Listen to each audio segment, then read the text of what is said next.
So we were talking about this finite maps. So if x, y are affine varieties, and you say the morphism is finite, if OX is a finite OY module, which is same as saying that OX is an integral over the image of OY. Okay. So now we saw we wrote a proposition. So I write it the geometrical statement on left hand side and the algebra statement on the right hand side. Okay, it is the same statement.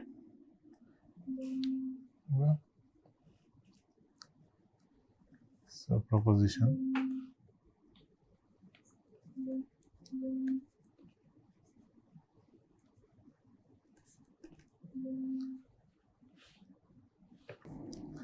So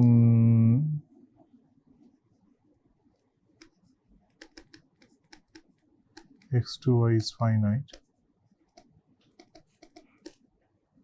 So it is finite means if f hash, this is a finite map. OX is a finite OY module. It's finite, right? The map. So this is one. This is definition, the first one. Second one is that AF is a closed map.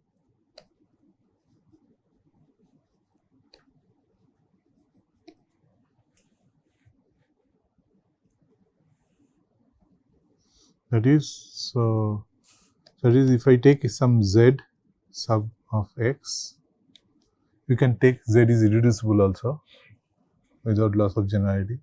F of z closed, f of z in y is closed, right?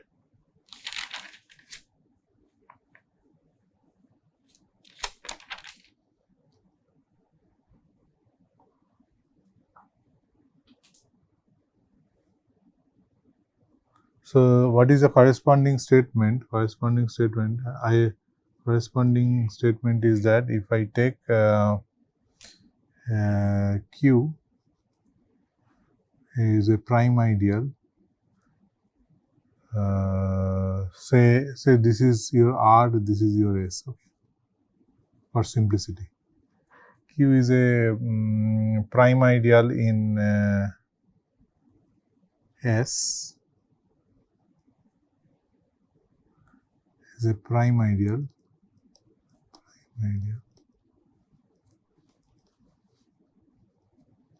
Then if hash inverse of Q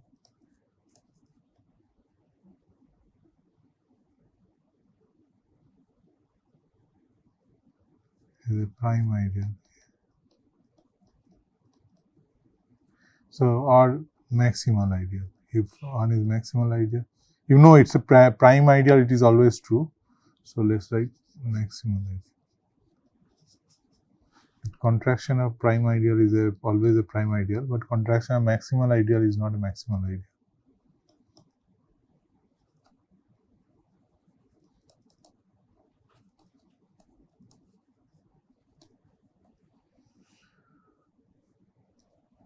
We'll see why these two are equivalent. The other two are quite straightforward. So this is if you take Z1, Z2, X closed, these are closed subset.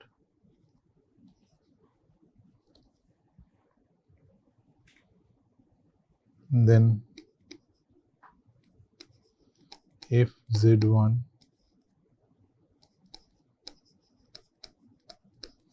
if Z2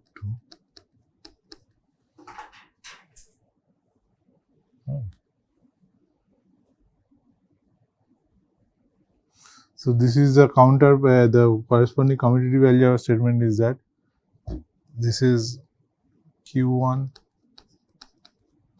Q2 in S, then Q. So then so if I call this phi, say phi inverse of Q1, phi inverse of Q2, yes. Right. Sorry, R.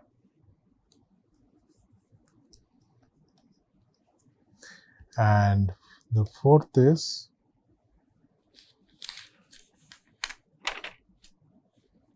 if W1 contained in W2 contained in Y, irreducible closed. I assume irreducible, huh?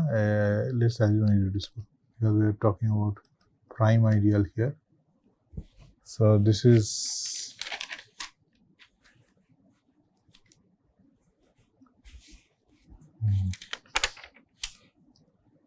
these are prime ideals.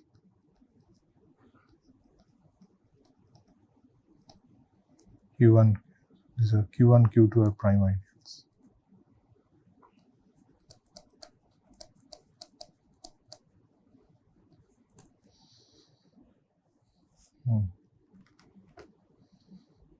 So this is irreducible. So these are all irreducible close. You assume all irreducible.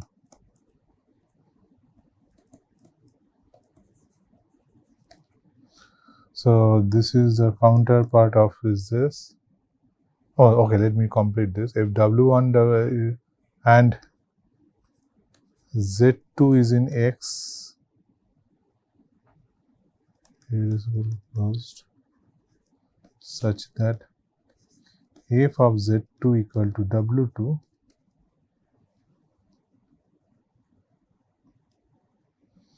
then there exists a Z1, Z2X closed, irreducible, such that f of Z1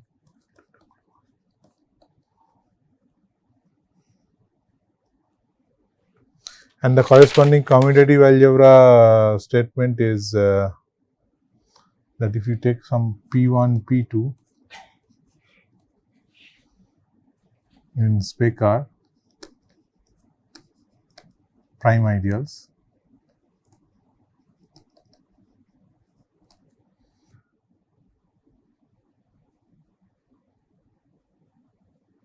and Q1 is a prime ideal in S prime, such that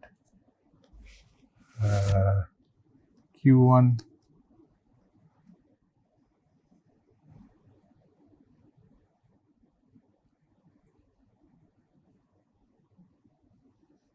contraction is P1,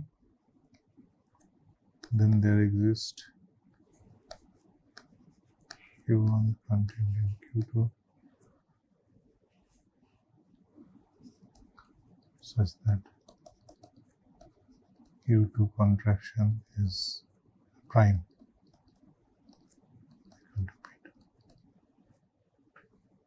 These are all equivalent state. I mean, so whatever I am writing in the left hand side, the corresponding statement in the case of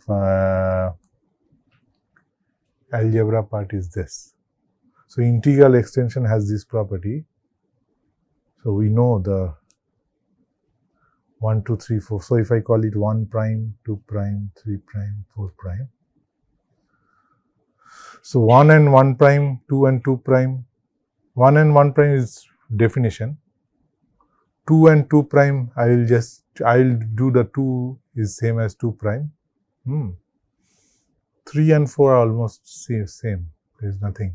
Giving a closed subset is just giving a prime ideal, right? In the ring. Every closed subset corresponds to a prime ideal, irreducible closed subset.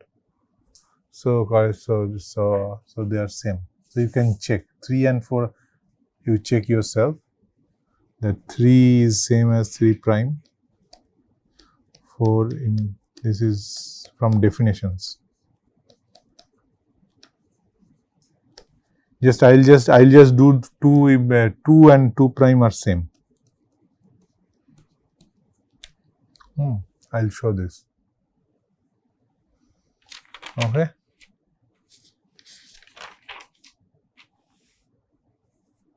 So this is, so what is given? X to y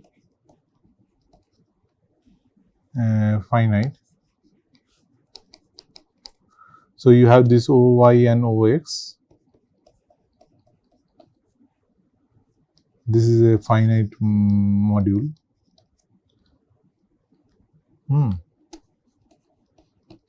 So now what you do? Now you take a, so what I need to do, I take some closed subset.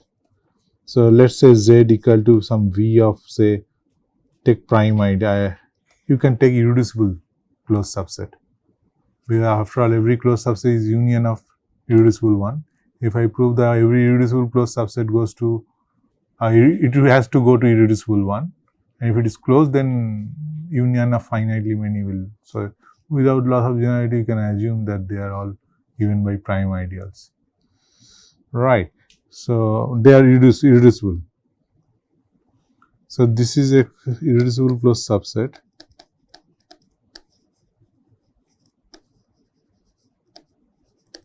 So if I call this map F and if I call this map phi,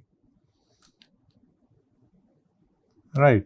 Now what is we know? We know something we know. We know that, see, if you take the phi inverse Q, that is Q contraction, and so Q is a prime ideal in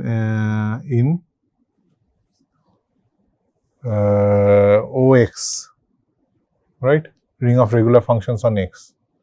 So now you can take the contraction of that 2OY. This is a ring homomorphism phi. So then V of phi inverse Q, which is a prime ideal, and you take the 0 set of that. This is, you know that this is nothing but F of Z closure, right? This we have seen in the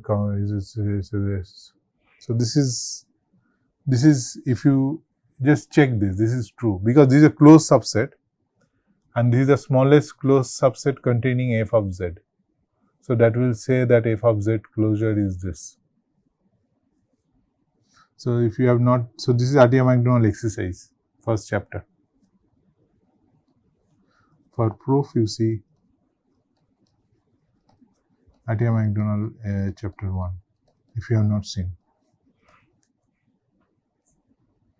Exercise. So now what I have to show that, so only thing we have to show that if I show that, so it is enough to prove that V of phi inverse Q is sub of F of Z. Enough to show. Enough to show. Right?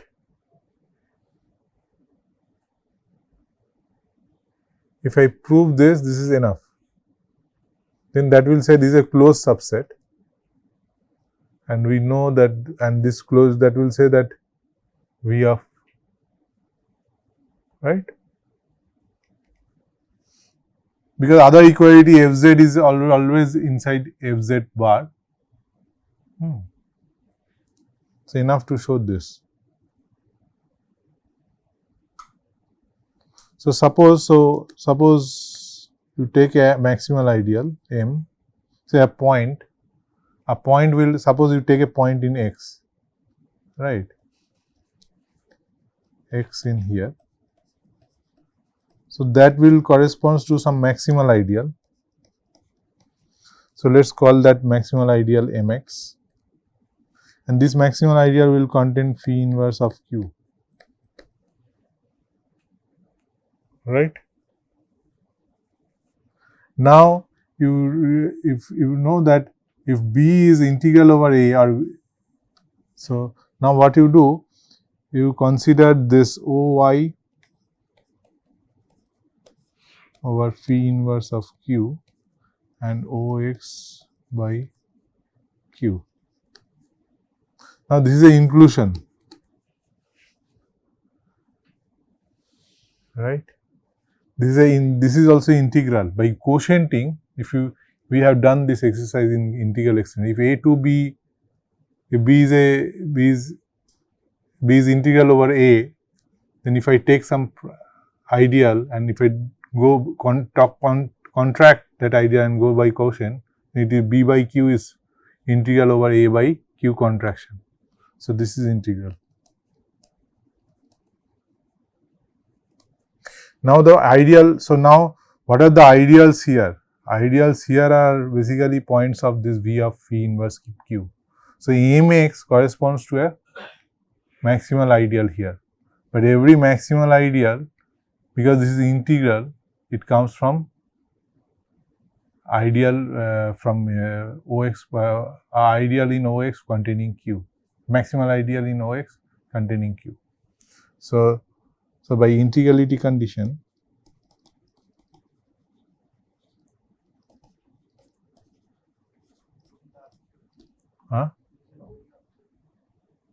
yes, going up.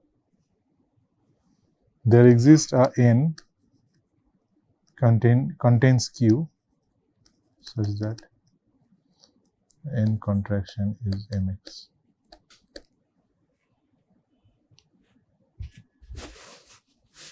So that's all, right? That's what we wanted to prove. So this N contraction is Mx. So N contraction so this is the proof.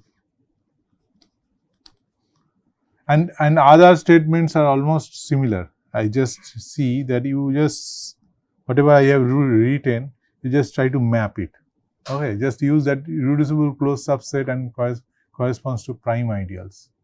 So use it's just exactly same proof, whatever you have seen in the. So affine case basically, so you will see that in affine geometry is nothing but commutative algebra. All these statements you can make a commutative algebra statement.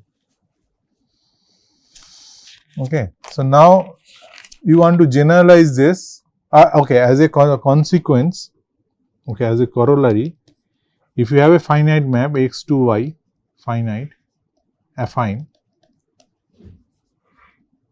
varieties, finite maps are affine varieties, then the dimension of x and dimension of y are same. Because what is dimension as a topological space is some increasing chain of irreducible closed subsets. And this is dimension of y is also irreducible co-irreducible closed subsets. But you have this property, whatever chain you get above, you can push it down, you get a chain of closed subsets. And if one is contained properly, if Z1 is contained in Z2 properly, FZ1 is also contained in. So what I am saying that suppose you have a chain upstairs, then that will give a proper chain, a proper contained one containing another, then f of Z1 will also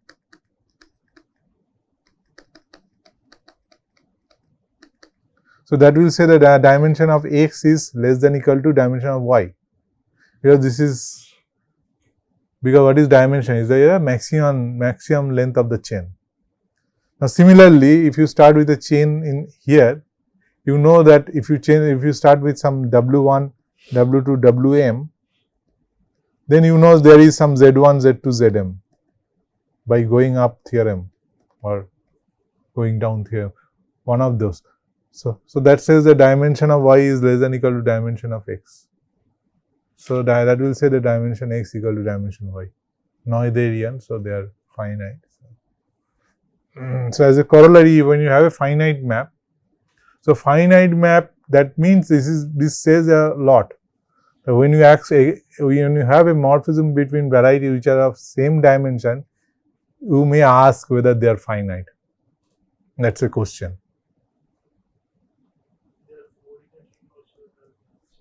But not always coordinate ring you can talk about. When it is a map of pre-varieties or projective varieties, coordinate ring does not make sense. So that's so now one has to generalize that how do you make a more general definition for p-varieties or for projective varieties finite maps? So this is next. Generalize the definition of to p-varieties. So what should be the I mean, like, it should be like a canonical way of saying that something is finite. Suppose x, y are pre-varieties, so that means they are locally affine varieties. X, y pre-variety. Now you say is finite if for any affine open subset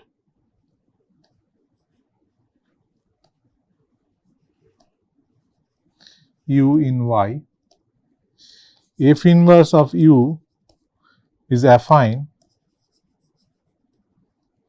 and f inverse of u, the induced map, is a finite map.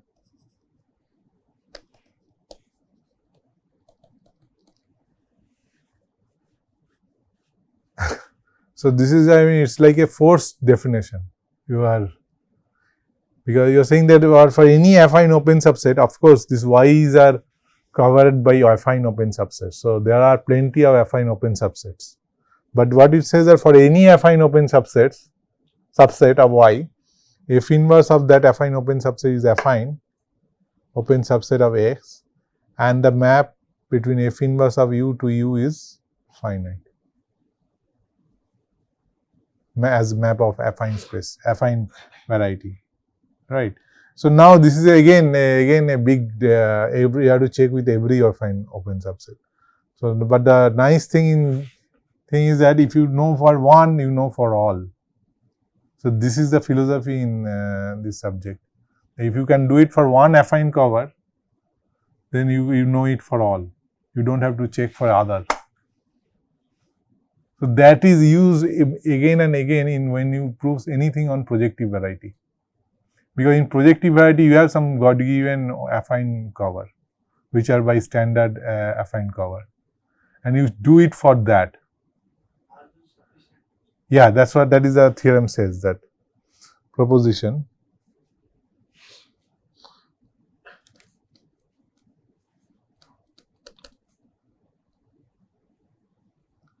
f x to y morphism x y pre-varieties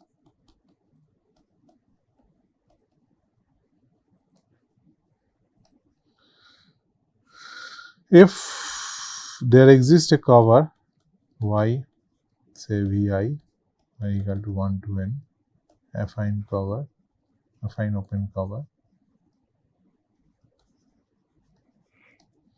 such that this f inverse of vi to vi is affine finite.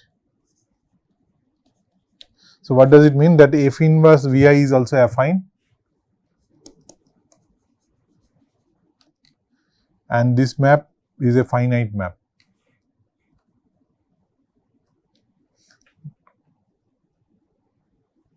Then f is finite. Then f is finite, yes.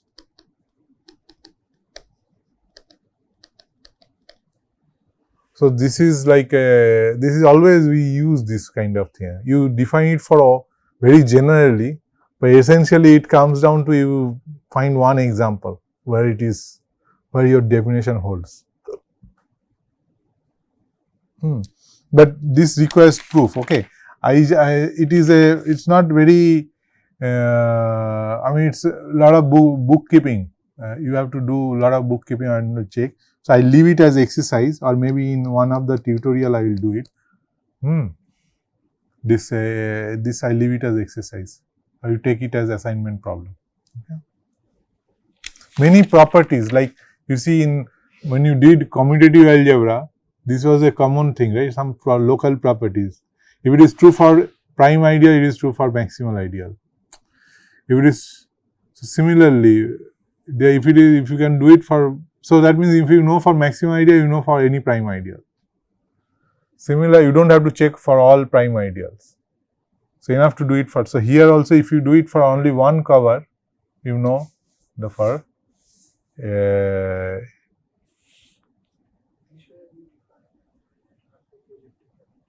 yes.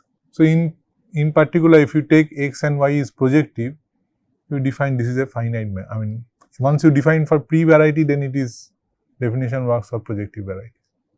Projective varieties are pre-varieties. So projective varieties are pre-varieties. So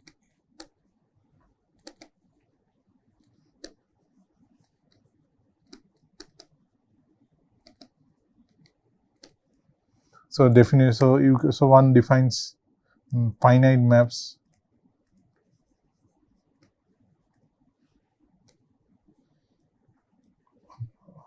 So finite map between projective variety makes sense. So finite maps between projective varieties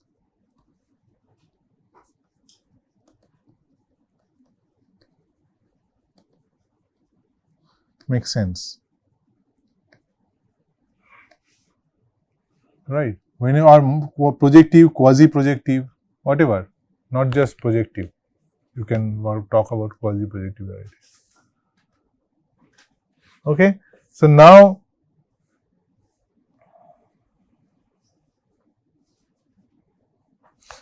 you saw those definitions, right? You saw this proposition. Now this has counter. You can define the analogous result for arbitrary finite map. So what is it? So I am not writing, but you can.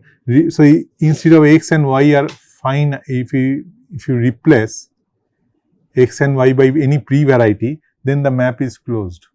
So all this proposition holds for pre-varieties.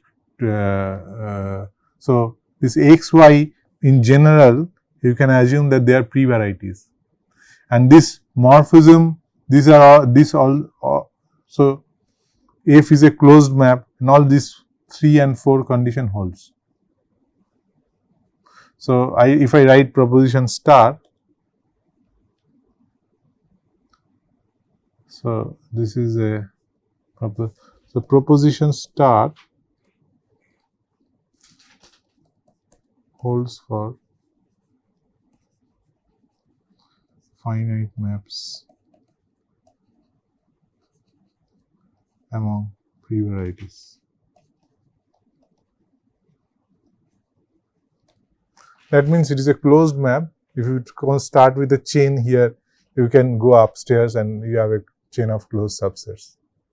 Okay.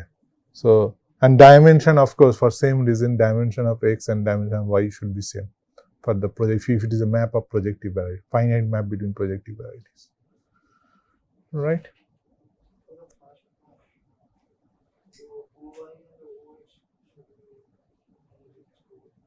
No.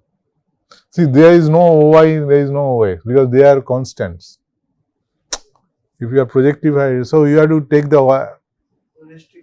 Yeah, because it's a finite map. So y, there is a open cover ui, affine open cover. Take the standard open cover.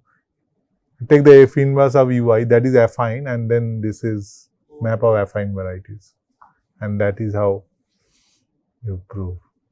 See, any closed subset in a projective variety is basically locally closed subset in some affine open subset. So if you take some closed subset here, so I can write it as union of Zi,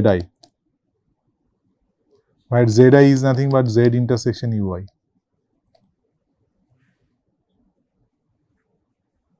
Right. So now if you have a map from x to y, so if I take Zi, then you can take the phi inverse of Zi, call it ui. This is phi inverse of ui. If this is a map of phi inverse of ui, and now so all these statements of closed subset, so then it is a locally closed subset in the case of affine varieties, and there you prove. So you try this exercise. If you just assume x and y are projective forget pre-varieties. Assume x and y are projective. Prove this statement that if you know for 1 and